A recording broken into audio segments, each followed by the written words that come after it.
Hey warriors, if I could watch your reactions for just 10 minutes, your face, your tone, your timing, I could predict your decisions.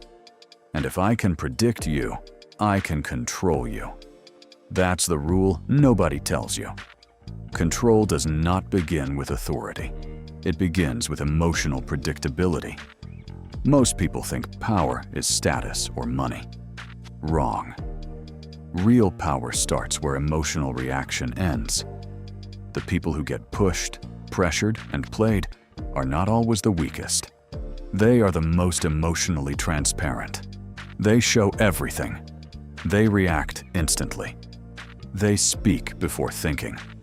And without realizing it, they hand over their psychological leverage. Not because they are foolish, but because they are unguarded. Machiavellian psychology is not about cruelty. It is about clarity. It starts with one uncomfortable truth.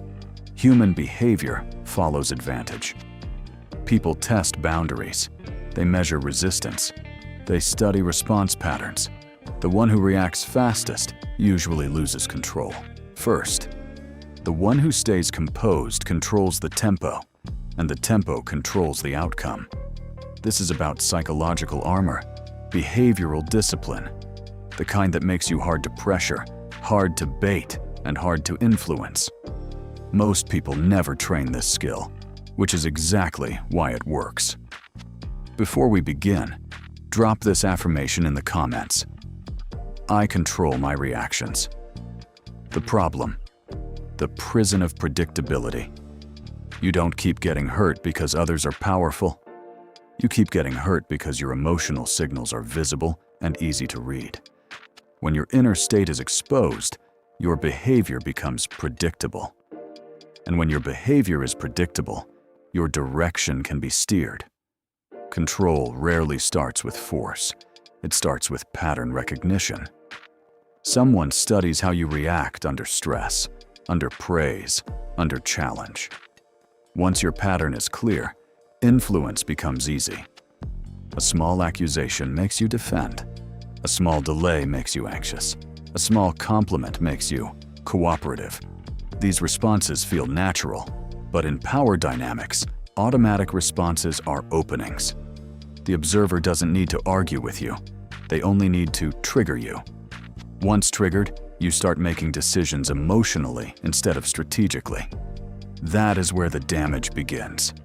Manipulators are patient readers of behavior. They test with small moves, a dismissive tone, a delayed reply, a mild contradiction. Not to fight, but to measure. If you rush to justify, they learn you fear misunderstanding. If you push back loudly, they learn you are ego-sensitive. Every uncontrolled response becomes behavioral data. Data becomes leverage. Over-explaining is one of the biggest silent weaknesses. When you explain beyond what is asked, you expose motive and insecurity at the same time. You try to sound clear, but you end up sounding unsure. Pressure should reduce your words, not multiply them.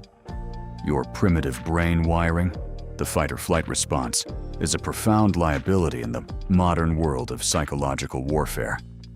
Emotional leakage turns capable people into manageable resources. You become managed instead of respected. The solution, the secret of the inner citadel.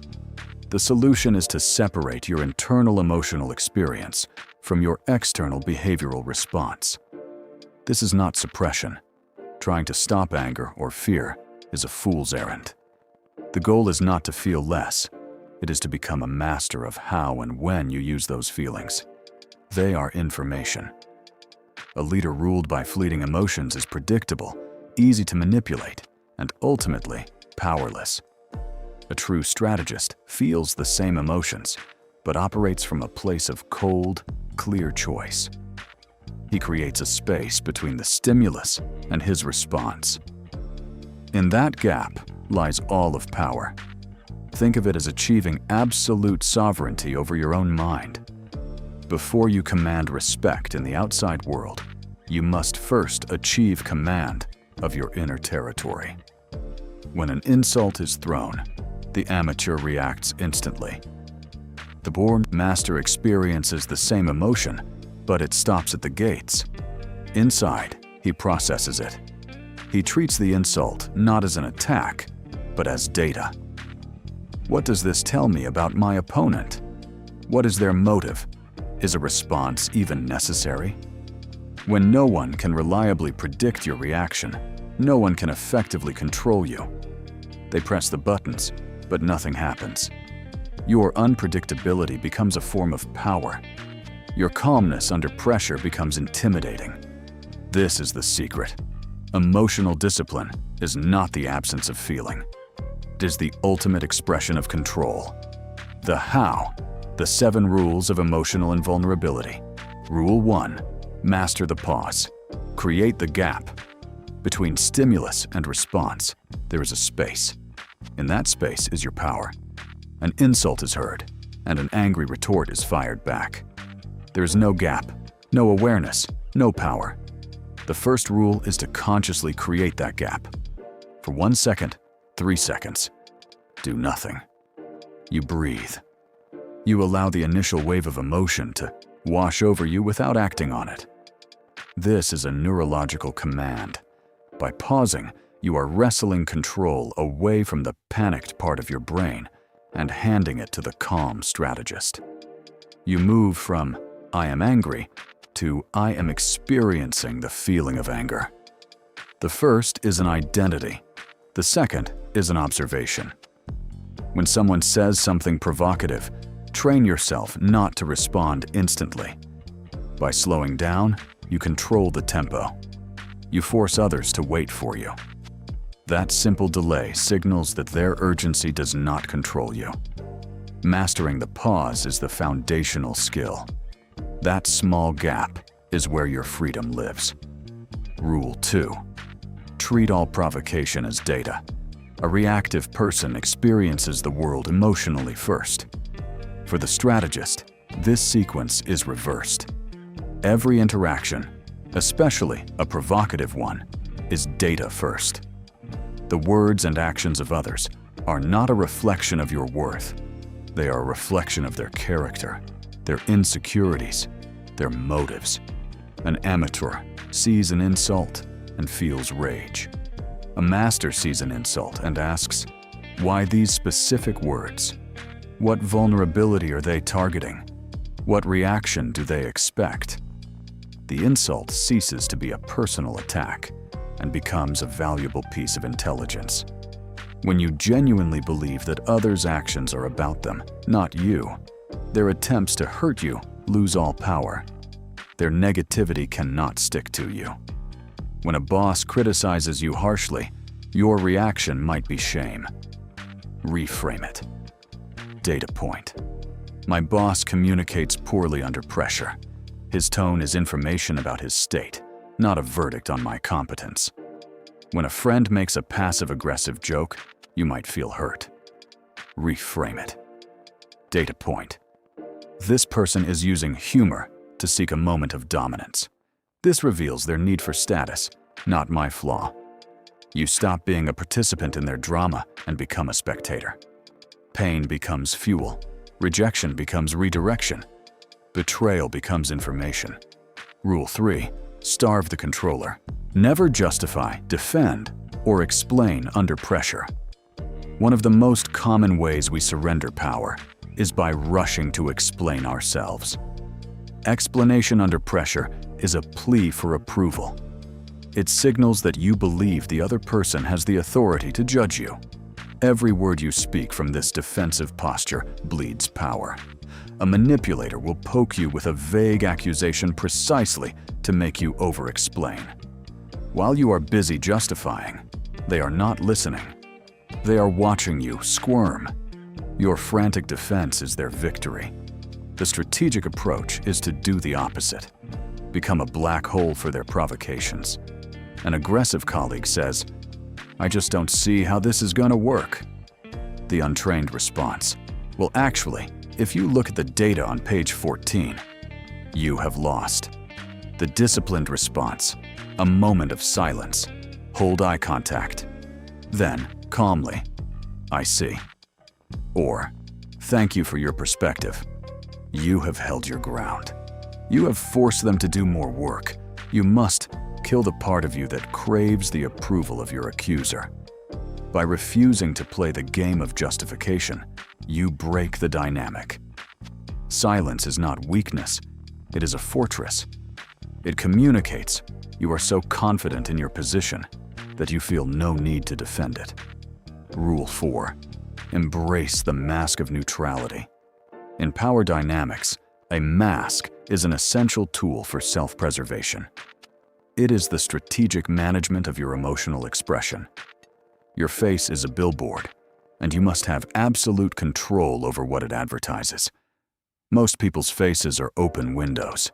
They broadcast their inner state for free, making them readable, predictable, and controllable. The strategist understands that emotional expression is a choice, not a reflex. They cultivate a default expression of calm neutrality. Think of a master poker player. Regardless of the hand, their face remains the same. This makes them unpredictable. When people can't tell if their words have landed, they become uncertain. Their primary tool for manipulation has been disabled. This does not mean you become a robot. It means you choose when and with whom you share your genuine emotional state. In a tense negotiation, or when dealing with a manipulative personality, the mask is your armor. Pay attention to your default facial expression. Train yourself to relax your jaw and brow. Moderate your vocal tone. A steady, measured tone communicates control, even if you feel turmoil inside. People might call you cold. Let them. Their discomfort is a sign you are taking your power back. Drop this affirmation in the comments. My reactions are chosen. Rule 5. Master your inner kingdom before projecting power. A fatal mistake is trying to control the external world before establishing control over the internal one. All power flows from within. Before a prince can rule his state, he must first rule himself. Becoming unreadable to others is impossible if you are unreadable to yourself. The most crucial work is the internal work of radical self-awareness. You must map your own psychological terrain. What are your core insecurities? What are your most reliable triggers? Start a journal. Not a diary, but a logbook of your internal state. When you feel a strong emotion, interrogate it. What was the trigger? What thoughts followed? Over time, patterns will emerge. This is trigger mapping. Awareness removes weakness. Practice mindfulness. Meditation is the practice of observing your thoughts without identifying with them. It builds the mental muscle of detachment. Engage in controlled discomfort. Take cold showers. Do a hard workout. When you learn to remain calm while your body is screaming, you forge mental toughness. If you can control yourself in discomfort, you can control yourself in conflict. When you have done the work, your external calm is no longer a mask. It is a genuine reflection of the unshakable fortress you have built within. Rule 6. Use their emotions against them. The mirror technique. This is an advanced, defensive tool to disarm manipulators. Since you are no longer controlled by your own emotions, you are free to observe and influence the emotions of others. High Machiavellian individuals often exhibit a low level of emotional empathy, allowing them to use others' emotions as leverage while keeping their own suppressed for clarity. The mirror technique involves reflecting another person's emotional state and tactics back at them. If someone is being aggressive and loud, you can meet them with an exaggerated display of calm. Your profound stillness makes their frantic energy look foolish by comparison. If someone uses guilt to control you, after all I've done for you, you can later reflect that pattern. I was hoping for more understanding, given our history. You are simply holding up a mirror to their own tactic. If someone is passive-aggressive, oh, it's brave of you to wear that. You can smile warmly and say, Thank you. What exactly about it do you find so brave? The sweet tone mirrors their supposed politeness, while the question mirrors their hidden aggression. This is a high-level skill that requires complete detachment. You are an actor choosing a performance to achieve a strategic goal. It is the psychological equivalent of a martial arts technique that uses an opponent's own momentum against them. Rule 7. Choose to be respected, never just pitied. Machiavelli noted it is better for a prince to be feared than loved. We can adapt this. The goal is not terror, but to ensure you are respected and to avoid, at all costs, being pitied. The nice person is often driven by a desire to be loved. They avoid conflict and absorb disrespect. The result is they are not loved. They are used. They are not respected. They are seen as a resource. They end up being pitied. Pity is the lowest form of social currency. It is a declaration of your powerlessness. Respect is earned through boundaries and consequences. Fear, in this context, means people have a healthy apprehension about the consequences of disrespecting you. They fear the firm, unbreakable boundary that will follow a transgression. This fear is the foundation of respect. When you leak emotions and react to every slight, you train people that disrespecting you has no cost. To command respect, you must be willing to be disliked. The person who is unreadable and emotionally controlled is not pitied.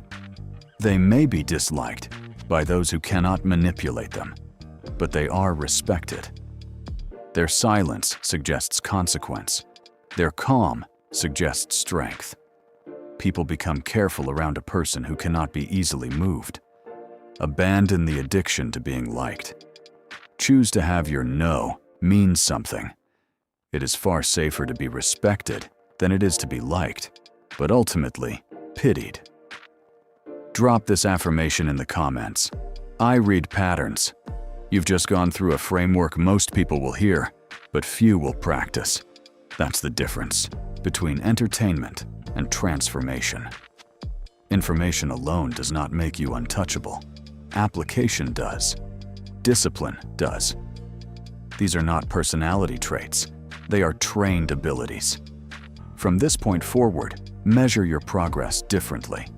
Not by how strongly you feel, but by how well you hold your center under pressure. Not by how fast you answer, but by how precisely you choose your response. When your reactions become intentional, your words become measured, and your moves become quiet, people will feel a shift around you. You won't need to announce strength. Your composure will signal it. Remember this: being untouchable is not about dominating the room. It is about not being dominated inside your own mind. Noise will always exist. Provocation will always exist. Your advantage comes from remaining steady while others become emotional. Calm is not passive. Calm is leverage. Silence is not weakness. Silence is positioning. Detachment is not indifference. Detachment is control. Drop this final affirmation in the comments. Calm mind. Controlled moves.